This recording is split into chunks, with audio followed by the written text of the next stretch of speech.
वालेकुम दोस्तों, क्या हाल चाल है। आज हम प्रोज को पढ़ेंगे। प्रोज में इसकी इंट्रो को देखेंगे, इसके ओरिजिन को डिस्कस करेंगे, इसकी डेफिनेशंस को देखेंगे और उसके बाद प्रोज में फ्रांसिस बेकन जो कि काफ़ी फेमस हैं उनको भी हम डिस्कस करेंगे। तो मेरे साथ रहिएगा। वीडियो देखने से पहले अगर आपने चैनल को सब्सक्राइब नहीं किया तो काइंडली सब्सक्राइब कर लें। प्रोज जो होता है ये एक तरह का, जैसे बाकी लिटरेरी वर्क्स होते हैं, लिखे जाते हैं, मसलन पोइट्री और प्रोज, ये दो लिटरेरी फॉर्मेट होते हैं लिखने के। अब प्रोज और पोइट्री में फ़र्क सिर्फ इतना है कि जो पोइट्री होती है उसमें रिदम और मीटर वगैरह का बहुत ख्याल रखा जाता है, ठीक है। लेकिन जो प्रोज होता है, प्रोज में आपको रिदम और मीटर वगैरह का ख्याल नहीं रखना होता। आप जैसे आम रूटीन में हम बोलते हैं, या जैसे आपके सामने ये पैराग्राफ लिखा हुआ है जो हमने आज पढ़ना है, डिस्कस करेंगे, इसको, इस फॉर्मेट को हम प्रोज कहते हैं, ठीक है। तो प्रोज क्या है, इसको बकायदा देखते हैं। Prose is the most typical form of language and it is derived from the Latin word prosa, ठीक है। आपकी लैंग्वेज का ये मोस्ट टिपिकल फॉर्म है, यानी बहुत ज़्यादा इस्तेमाल होने वाली, ठीक है। और ये कहाँ से ड्राइव की गई है जी? ये ड्राइव की गई है लैटिन वर्ड प्रोजा से। प्रोजा के मैनी क्या होते हैं? प्रोजा के लिटरली जो इसके मैनी होते हैं वो होते हैं स्ट्रेट फॉरवर्ड, ठीक है। यानी आप कोई भी बात जब डायरेक्ट सीधे सीधे कह देते हो तो उसको हम कहते हैं स्ट्रेट फॉरवर्ड, इसलिए इसको प्रोजा कहा गया और इस फॉर्मेट को प्रोज का नाम दिया गया, क्योंकि इसमें हमने अपनी बात को सीधा कह देना होता है उसको। उसके लिए हमने राइमिंग स्टाइल ये वो और जो पोइट्री के बाकी जो फॉर्मेट्स होते हैं उसको हमें फॉलो करने की ज़रूरत नहीं होती। It is like talking to someone in a straightforward manner, ठीक है। ये ऐसे ही है कि जैसे आप किसी के साथ सीधे सीधे बात कर रहे हो, and not in a sing song और पोएटिक वे, ठीक है। इसमें आपने पोएटिक वे को इख्तियार नहीं करना होता। This means that anything you से और right in prose is presented in a straightforward manner. For instance, this course material is presented in prose form. However, in prose, the writer does not just present words whether they make sense or not. लेकिन pros में भी हमें एक चीज़ का ख्याल रखना होता है कि ठीक है, इसमें हमें राइमिंग वर्ड्स नहीं मिलाने होते, मीटर को नहीं देखना होता, लेकिन फिर भी आपने इसमें ग्रामर का जो स्ट्रक्चर होता है उसको लाजमी फॉलो करना होता है। वो हार्ड एंड फास्ट रूल है इसमें, प्रोज में उसको आप लाजमी फॉलो करेंगे। ऐसा नहीं कि आप कोई भी वर्ड जैसे तैसे मर्जी लिख दें, ऐसा नहीं है। प्रोज में भी, प्रोज में भी आपको एक स्ट्रक्चर फॉलो करना पड़ता है और उसको हम कहते हैं वर्ड्स का ऑर्डर, ठीक है। इसलिए सैमुअल टेलर कॉलरेज ने कहा था कि प्रोज क्या है? Words in their best order. Prose ये है सैमुअल टेलर कॉलरेज के मुताबिक कि आप अल्फाज को उनके सही आर्डर के मुताबिक अगर लिखते हैं, ठीक है, तो वो क्या है? आपका वो प्रोज है। और पोइट्री के बारे में आपने कहा कि the best words in their best order. Poetry में आपको सबसे पहले तो अल्फाज का चुनाव करना पड़ता है, फिर उन्हें लिखना पड़ता है, ठीक है। इसलिए इसके साथ the best words in their best order कहा गया, जबकि प्रोज को जस्ट कहा गया कि ये words in their best order है, ठीक है।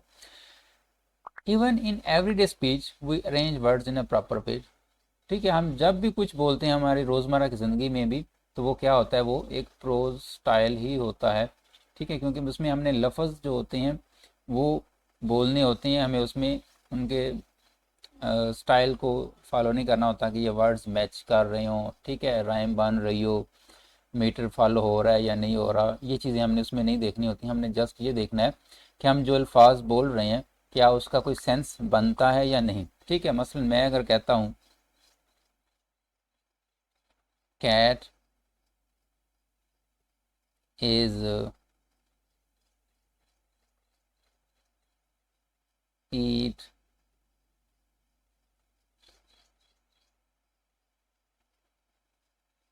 and in, अब ये मैंने आपके सामने फ्रेज लिख दी, क्लास लिख दी। अब ये जो क्लास है इसका कोई सेंस नहीं बन रहा, ठीक है। तो आपने प्रोज में भी जस्ट ये चीज़ देखनी होती है कि आप जब कुछ बोलो तो उसको तरतीब सही दो, ठीक है। उसके वर्ड्स को जो अरेंजमेंट है, उसके जो वर्ड्स के ऑर्डर हैं, उनको आपने सही प्रॉपर ऑर्डर के साथ लिखना होता है। तो प्रोज और पोइट्री का जो फ़र्क था वो सिर्फ ये है कि पोइट्री में आपको एक ख़ास स्टाइल को फॉलो करना होता है, प्रोज में जस्ट आप वर्ड्स के अरेंजमेंट को देखना होता है कि वर्ड्स की तरतीब सही हो। तो ये था एक प्रोज। ठीक है, प्रोज के बाद हम आते हैं फ्रांसिस बेकन के पास। फ्रांसिस बेकन को प्रोज लिखने के हवाले से काफ़ी ज़्यादा शोहरत हासिल है। अब फ्रांसिस बेकन जो है, सबसे पहले इनका इंट्रो देख लेते हैं, बायोग्राफी इनकी देख लेते हैं, डिस्कस करेंगे। इनका जो लाइफ स्पैन था वो था 1561 से 1626 तक, ये इनका लाइफ स्पैन है। ठीक है, आप सर निकोलस बेकन के बेटे हैं। आपकी वालदा का नाम एन बेकन था। एक और नाम भी लिटरेचर में हमें मिलता है जिसका, जो कि होता है एन। ठीक है, Anne Bacon sir Nicholas Bacon की वाइफ और फ्रांसिस बेकन की मदर हैं। इसके अलावा एन एक और फिगर भी है लिटरेचर में, जो कि फेमस पोइट जॉन डन की वाइफ हैं। ठीक है, ये भी याद रखिएगा, जॉन डन की वाइफ का नाम भी एन डन है और सर निकोलस बेकन की वाइफ का नाम भी एन बेकन था। आपकी शादी जो थी निकोलस बेकन के साथ, ये दूसरी शादी थी। ठीक है, सेकंड टाइम आपने शादी की और दूसरी शादी से आप यानी कि फ्रांसिस बेकन की बर्थ होती है।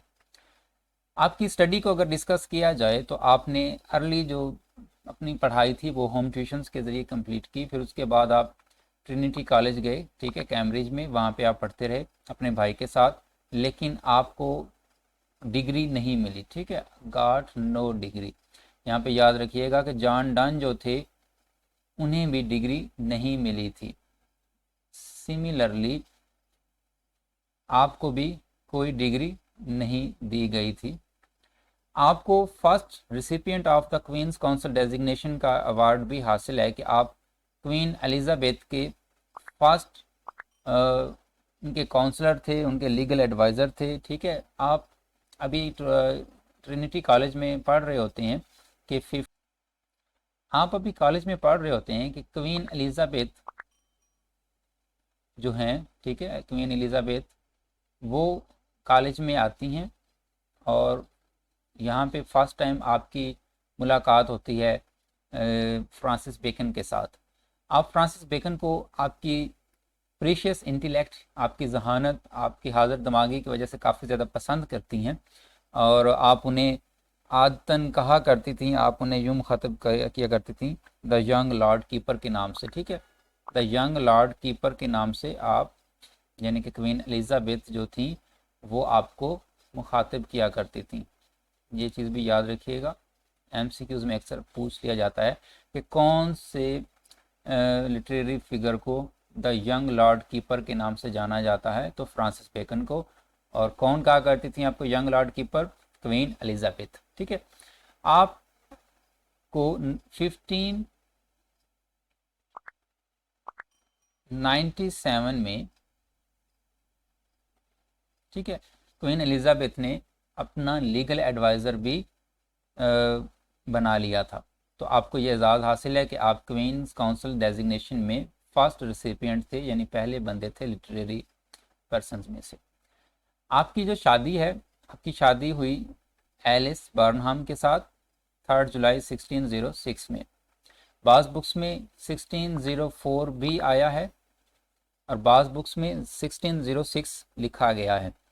ये चीज़ एक काफ़ी नोटेबल है कि आपकी शादी जब एलिस बर्नहम के साथ हुई तो उस वक्त बेकन जो थे, बेकन उस वक्त अपनी एज के 45 ईयर्स में थे, यानी 45 साल के थे, और एलिस शादी के वक्त जस्ट बिलो 14 ईयर्स थी।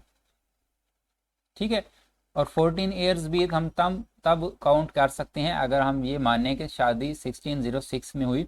अगर 1604 को ले लिया जाए तो आप तकरीबन 11-12 साल की उम्र में आपकी शादी हो गई 45 साल बेकन के साथ। और ये शादी जस्ट एक पैसे को देखकर, पैसे के लालच में की गई थी। एलिस ने पैसे की वजह से आपके साथ शादी की। ठीक है, और यही वजह है कि आप कभी भी बेकन के साथ सिंसियर नहीं रही, बल्कि आपने एक्स्ट्रा मैरिटल अफेयर भी रखा। ठीक है, एक्स्ट्रा मैरिटल अफेयर आपने रखा था अंडरहिल के साथ, ये नाम भी याद रख लेना है आपने। अंडरहिल के साथ एलिस का अफेयर भी रहा, जो कि अपने आखिरी साल में यानी कि 1626 में फ्रांसिस बेकन की डेथ होती है, और 1625 में बेकन को इनके अफेयर का पता चलता है, और अपनी आप विल दोबारा से लिखते हैं जिसमें आपने एलिस को काफ़ी ज़्यादा प्रॉपर्टी से बेदखल कर दिया था। ठीक है, और जब 1626 में बेकन की डेथ हो जाती है तो आपके मरने के सिर्फ 11 दिन के बाद आप अंडरहिल के साथ दोबारा से शादी कर लेती हैं।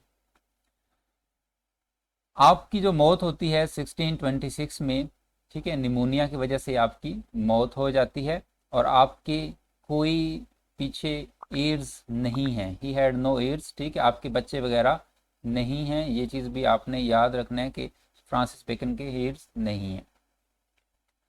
इसके बाद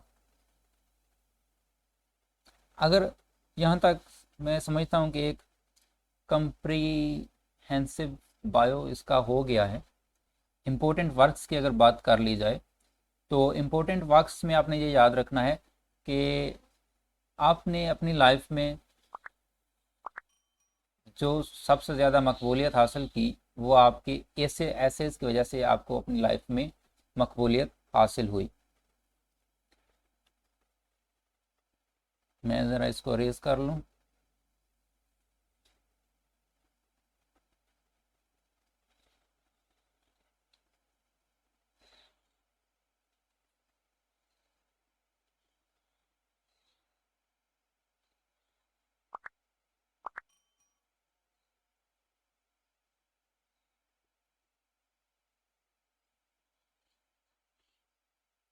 ठीक है जी, अपनी लाइफ में आपने जो सबसे ज़्यादा मकबूलियत हासिल की वो आपको अपने आपके एसेस की वजह से मकबूलियत हासिल हुई। आपने ऐसे लिखे काफ़ी ज़्यादा तादाद में। जो फर्स्ट एडिशन आपने एसेस का लिखा था वो पब्लिश हुआ 1597 में। आपके एसेस के 3 एडिशंस में पब्लिश हुए हैं, 3 एडिशंस हैं आपके एसेस के, याद रखिएगा। जो फर्स्ट एडिशन था was published in 1597। ठीक है, 1597 में आपका एसेस का फर्स्ट एडिशन पब्लिश हुआ, जिसमें टोटल जो ऐसे थे वो 10 थे, ये चीज़ भी याद रखिएगा। सेकेंड एडिशन आपने पब्लिश किया था 1612 में, और इसमें 38 ऐसे थे। उसके बाद थर्ड और लास्ट जो एडिशन था आपके एसेस का वो पब्लिश हुआ 1625 में, यानी आपकी मौत से 1 साल पहले आपने अपना लास्ट एडिशन लिखा, जिसमें ऐसे थे 58 ऐसेस शामिल थे। ये चीज़ भी आपने याद रखनी है। और आपके इन एसेस के बारे में टेनिसन ने कहा था, there is more wisdom compressed into that small volume than into any other book of the same size that I know. कि ये जो नॉलेज है इन एसेस में, बेशक ये एक छोटा सा साइज़ है बुक का, लेकिन इसमें जो नॉलेज है वो बहुत ज़्यादा है। इतना ज़्यादा नॉलेज अपने अंदर रखने वाली मैंने और कोई बुक नहीं पढ़ी, ऐसा मानना है किसका, टेनिसन का ये मानना है। इसके बाद द एडवांसमेंट ऑफ लर्निंग।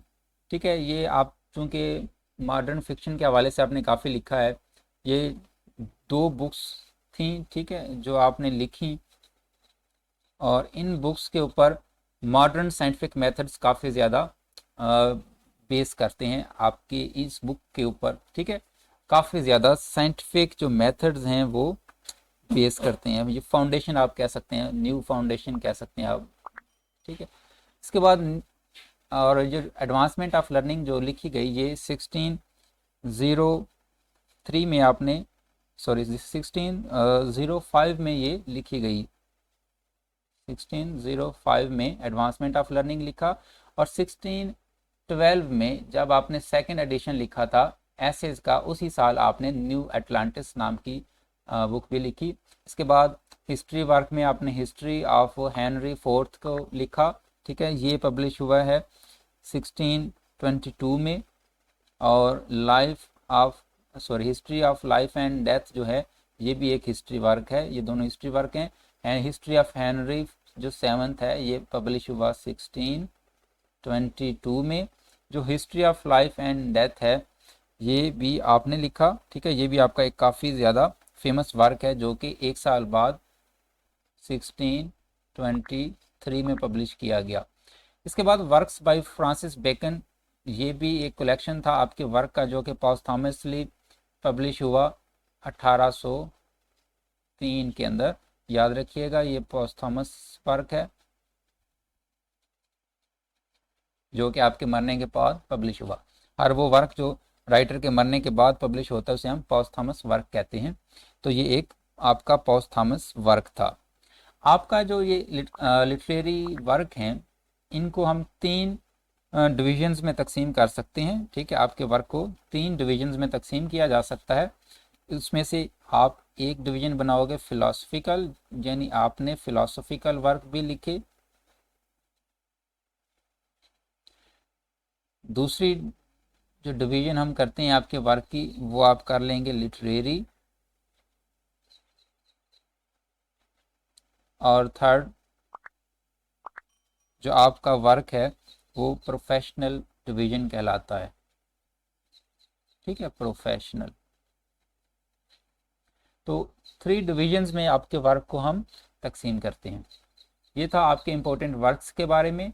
इसके बाद चंद मिसलेनियस फैक्ट्स हैं वो भी आपके साथ मैं डिस्कस कर लेता हूँ, लेकिन उससे पहले मुझे इसको रिमूव करना पड़ेगा ताकि थोड़ी स्पेस बन जाए। जी, मिसलेनियस वर्क की अगर बात की जाए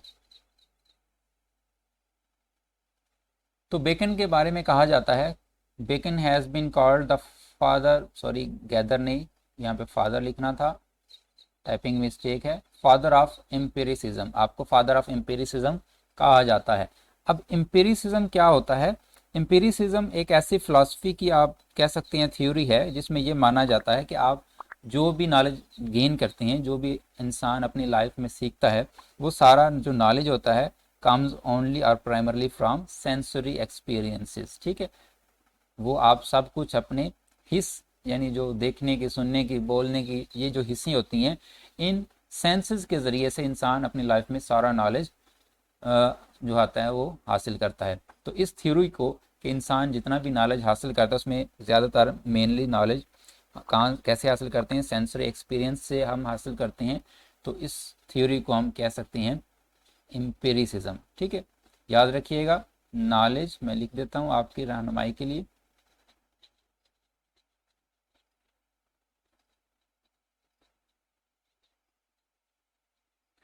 knowledge comes from sensory experiences।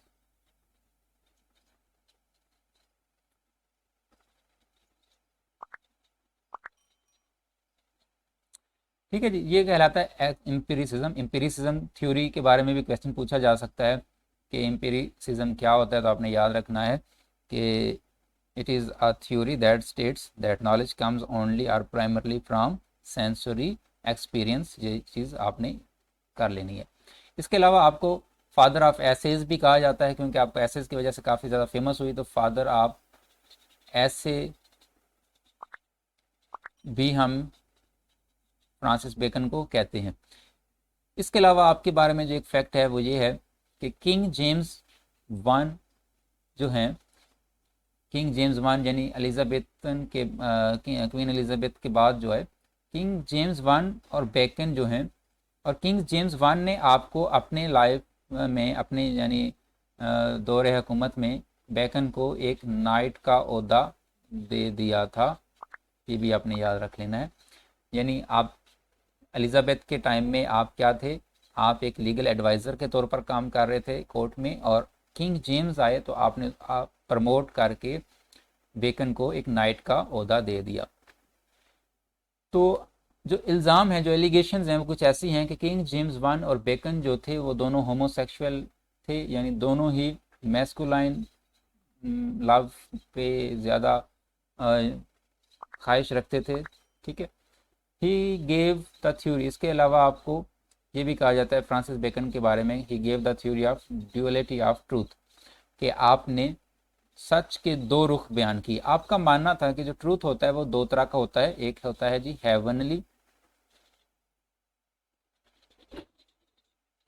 Heavenly truth, और दूसरा होता है अर्थली ट्रूथ,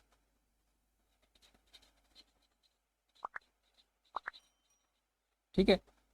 आपने कहा कि हेवनली ट्रूथ और अर्थली जो ट्रूथ हैं ये दोनों ही हमारी लाइफ में एग्जिस्ट करते हैं, और दोनों ही के अपने अपने मेयार, अपने अपने असूल हैं, और दोनों ही एक दूसरे के क्या हैं, कॉन्ट्राडिक्ट हैं,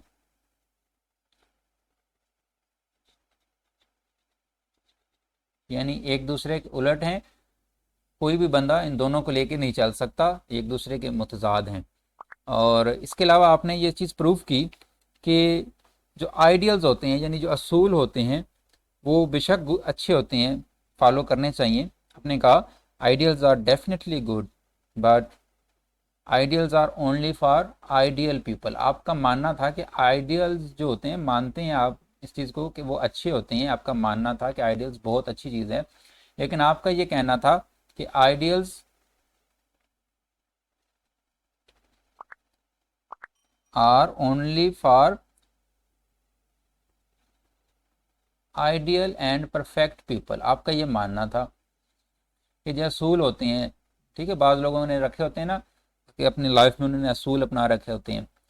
अगर आपने शाहरुख खान की एक मूवी थी मोहब्बतें, उसमें देखा होगा कि जो करेक्टर अमिताभ बच्चन जी हैं, अमिताभ जी, उनके वो अनुशासन परंपरा इस तरह के, यानी चंद इंतहाई सख्त किस्म के असूल थे, तो एक असूल वाले आदमी थे, man of principles.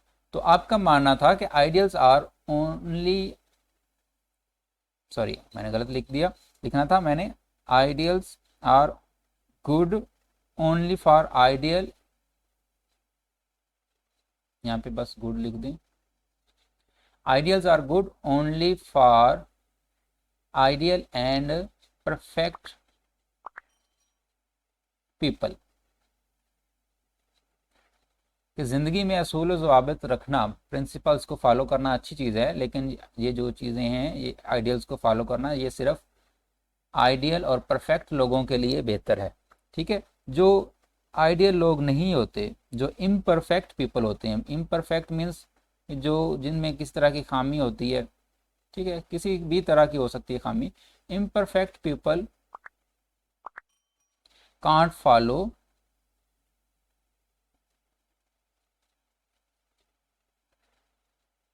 These ideals, ठीक है, एंड व्हेन, ये चीज़ आपने नोट कर लेनी है, and when they can't follow them, ठीक है, आपने लिख देना है दे गो रिवर्स एंड टेल लाइज, ठीक है।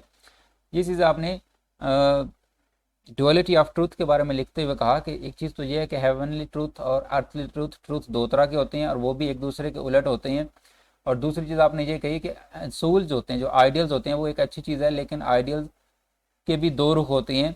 जो परफेक्ट पीपल होते हैं उनके लिए तो ये एक अच्छी चीज़ है कि वो उन्हें फॉलो करें, लेकिन जो इम्परफेक्ट पीपल हैं वो इन्हें फॉलो नहीं कर सकते, और उन्हें फिर क्या करना पड़ता है, उन्हें फिर अपनी बात से हटना पड़ता है, अपने मौक़िफ़ से पीछे हटना पड़ता है, उन्हें झूठ भी बोलने पड़ते हैं। तो आपने इसलिए कहा कि जो ट्रूथ होता है इसकी दो रुख होते हैं, डुअलिटी ऑफ ट्रूथ की थ्योरी भी आपने प्रेजेंट की।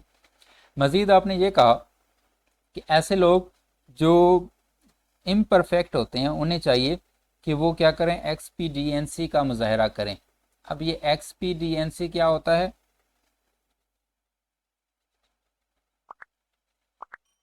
एक्सपीडियंसी कहा जाता है कि आप के अंदर अगर कोई खामी है, अगर आपके पास कोई चीज़ नहीं है, तो instead of cursing himself,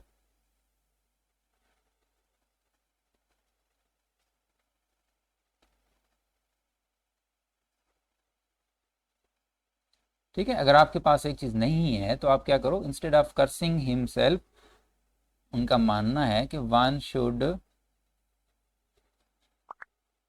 compromise. ठीक है, अब हर बंदे के पास हर चीज़ तो नहीं हो सकती ना। तो अगर आपके पास कोई चीज़ नहीं है या कोई चीज़ कम है, कमज़ोर है, ख़राब है, तो आप कोसो नहीं, कर्स नहीं करो अपने आप को, अपनी किस्मत को, बल्कि क्या करना चाहिए, आपको कंप्रोमाइज़ कर लेना चाहिए। One should compromise with his imperfection.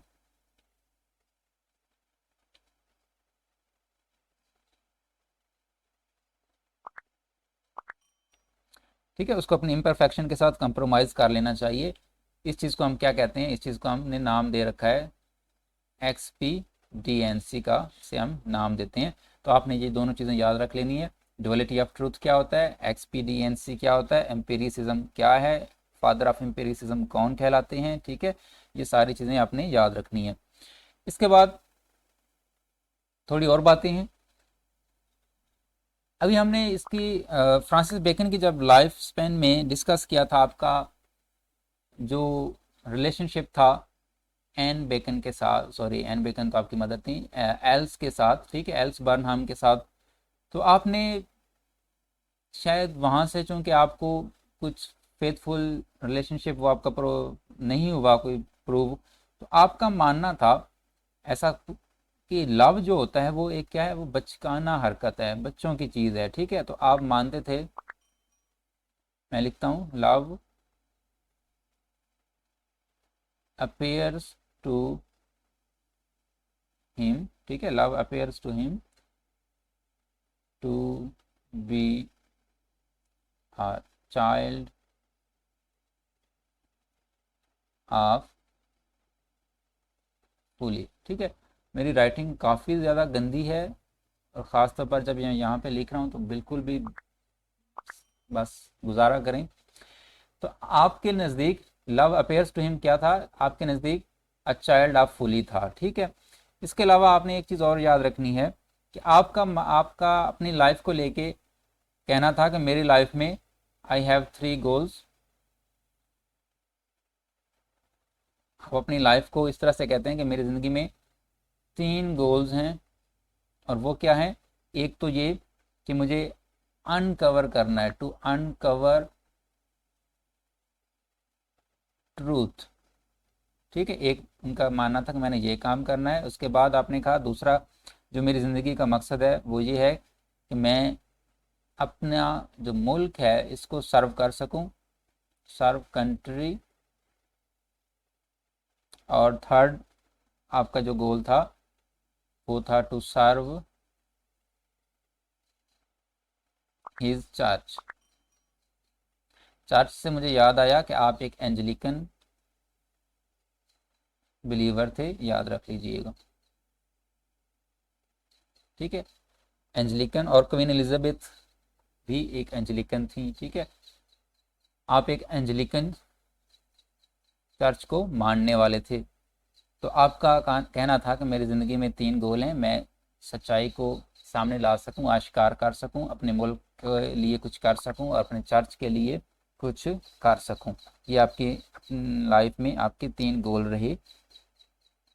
इसके अलावा कुछ रह गया ऊपर, वो मैं आपके साथ दोबारा शेयर कर देता हूँ कि जहाँ पे हमने डिस्कस किया था आपके एसेस को। हाँ, यहाँ पे मैंने आपको बताना है कि आपने जो हिस्ट्री वर्क लिखा, इसमें हिस्ट्री ऑफ हेनरी जो 7th है, ये आपका क्या है, सोल कंप्लीटेड हिस्टोरिकल वर्क है, यानी वाहिद ये आपका एक मुकम्मल तारीखी वर्क है। ठीक है, और आपके जो एसेज हैं, एसेज को ये जो आपने 3 एडिशंस लिखे, ठीक है, 1557, 1612 और 1625 में, इन एसेज को आपने एक सब टाइटल का नाम भी दे रखा था, इनका आपने एक सब टाइटल रखा, और वो सब टाइटल आपने क्या रखा जी, councils, council civil and morals. ठीक है, आपके इस सब टाइटल से आपके एसेस का जो थीम है वो भी रिप्रेजेंट होता है कि आपने अपने थीम्स में काउंसल सिविल और मॉरल्स के बारे में भी लिखा है। तो ये था आज का हमारा लेक्चर, जिसमें थोड़ा सा, बिल्कुल थोड़ा सा हमने प्रोज को डिस्कस किया है कि प्रोज कहाँ से आया, प्रोज क्या होता है, और उसके बाद हमने फ्रांसिस बेकन की लाइफ को डिस्कस किया है। नेक्स्ट लेक्चर में हम फ्रांसिस बेकन के एसेज को, दीगर इनके रिलेटेड जो क्वेश्चंस हैं उन सब को डिस्कस करेंगे। मैं उम्मीद करता हूँ आज का वीडियो लेक्चर आपको काफ़ी अच्छा लगा होगा। रिक्वेस्ट अगेन दोबारा से आपसे यही है कि चैनल को सब्सक्राइब करके जाएं, ठीक है, ताकि मुझे भी अच्छा लगे। वीडियो देखने का बहुत शुक्रिया। अपना ख्याल रखिएगा। अल्लाह हाफिज़।